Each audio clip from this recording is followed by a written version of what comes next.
من فترة قررت أغير بالاستوديو تبعي، لأنه هو ما كان استوديو، كان يعني حيط وفي عليه جرة غاز. فحكيت مع المخرجة آلاء حمدان وقلت لها يعني مشان الله تعالي على البيت بس إنه قولي لي وين مكان مناسب للتصوير. فقررت إنه المكان اللي بصور فيه مش منيح، لأنه هو جوا غرفة 3 ب3، فما في مساحة كبيرة. فقررت إنه جزء من الصالون أحوله لاستوديو. ساعدتني كمان صاحبتي روان اللي ساكنة معي كمان. مرحبا روان، سلمي عليهم.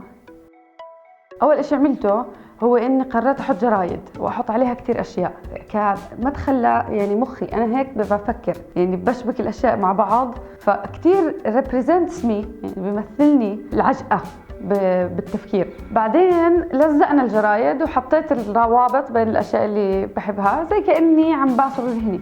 بعدين اجينا للحيطة الثانية. الحيطة الثانية بخينا، أول إشي كنا قاعدين بنجرب دهان البخاخ السبراي بينت، بخينا على الحيط اكتشفنا إنه مش حلو، فرحنا جبنا دهان لونه زيتي غامق. أول ما دهنا طلع هيك شكله، وبنفس الوقت بقدر بس أزيح الأغراض هيك، يعني شكل البيت فمش مزعج كتير للعين. جرة الغاز دي أعمل فيديو عنها، لأنه الموضوع صار زي عمل لي فضول جدا ليش الناس كثير اهتمت بجرة الغاز. هذا كمان ممكن أقدر أستخدمه، أصير أعملكم عليه سحر مثلا. ممكن أعملكم عليه شروحات تجارب. هيو طفى هيك وهو طافي، واو، هذا ما في داعي نضوي. طلعوا كيف هو طافي، ضاوي وهو طافي. فممكن استخدمه يعني بالمستقبل. شو بعرفكم، انتوا ما بتعرفوا انا كيف مفاجآتي. الكاميرا تبعتي كانون 750 دي، وحطيت عليها جديد لينز من سيجما 1835 بالنسبة للإضاءة، إذا في عندك ضوء شمس بتقدر تعتمد عليه، وبمكان مشمس ما بتتغير فيه الشمس كثير. يعني أنا مثلا ما بقدر أستخدم ضوء الشمس لأنه هلأ يعني الدنيا شتاء وكثير بتغيم فجأة وبتطلع الشمس فجأة، فبحاول قد ما أقدر يكون كنترولد، أنا متحكمة فيه. فإذا في عندك ضوء ناتشورال، مفيد جدا الضوء الناتشورال إنه يطلع الفيديو بروفيشنال. فالضوء الناتشورال ممتاز، بتخليه قدامك، أو مثلا إذا هو على هاي الجهة من هون في ضوء كتير، جيب سوفت بوكس قريب عليك من هون، فهاي الجهة بتبطل معتمة.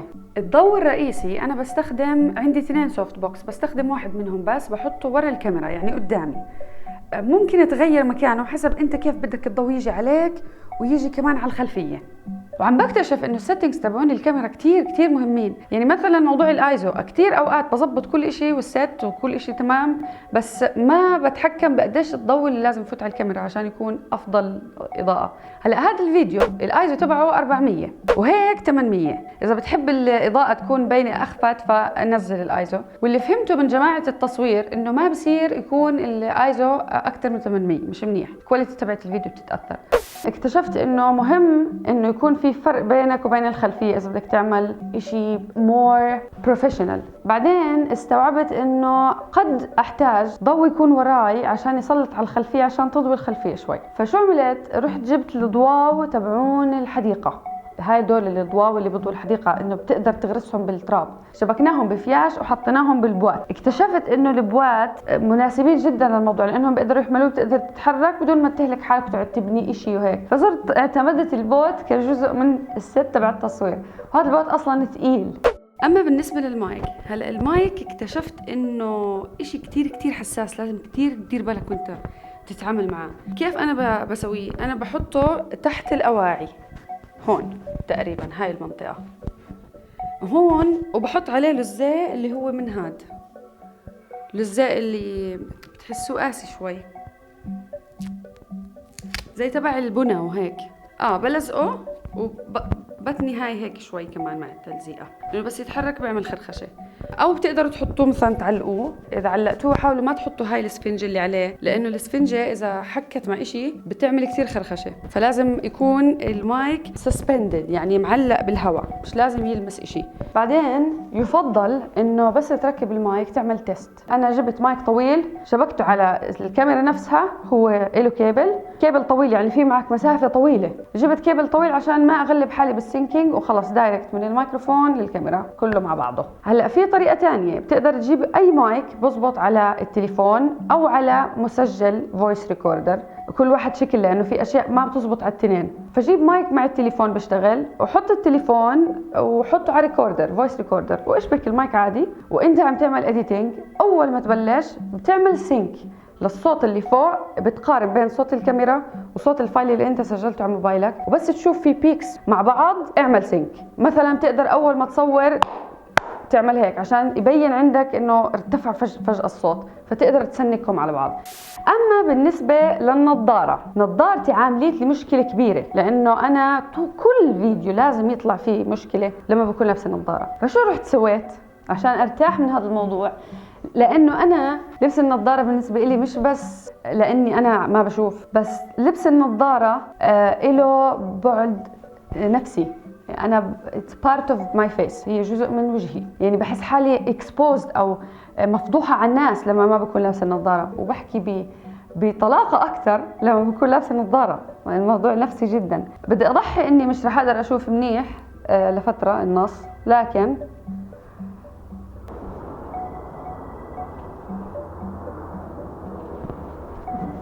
هيك بدون لينس بتحلل لك كل مشكله الريفلكشن، لانه اذا بدك تضل تلحق ورا الريفلكشن ما تقدرش تتحرك. هيك مثلا هاي الانجل، شوفوا مثلا هاي كيف طلع، هاي الانجل، بعمل هيك طب بيطلع الضوء، بنزل هاي الانجل منيحه، فانت لازم هيك تكون.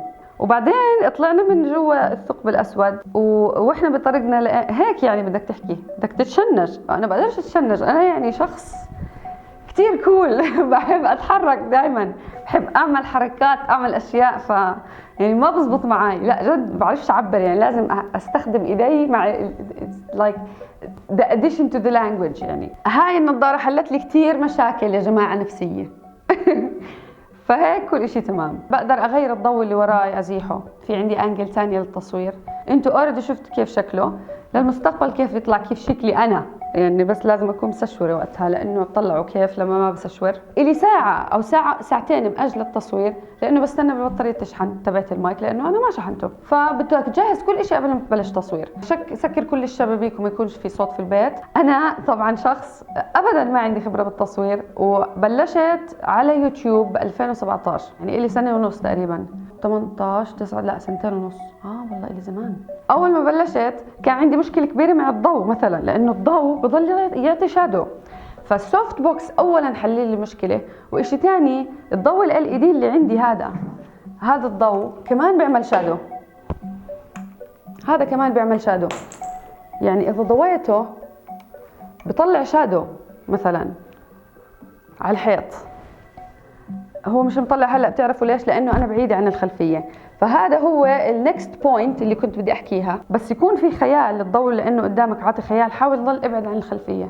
عشان هيك ضروري يكون في مساحه، يعني على الاقل مترين 3 4 قد ما بتقدر بينك وبين الخلفيه. بس دائما دائما دائما تذكر انه اول ما تبلش تصوير الا ما يطلع لك مشاكل، والا ما تنسى، والا ما ينقص راسك من هون. انا مره في عندي فيديو من هون هيك راسي مقصوص ولا مش شايفه، مش منتبهه. بتمنى انه هذا يكون ساعد لو واحد فيكم.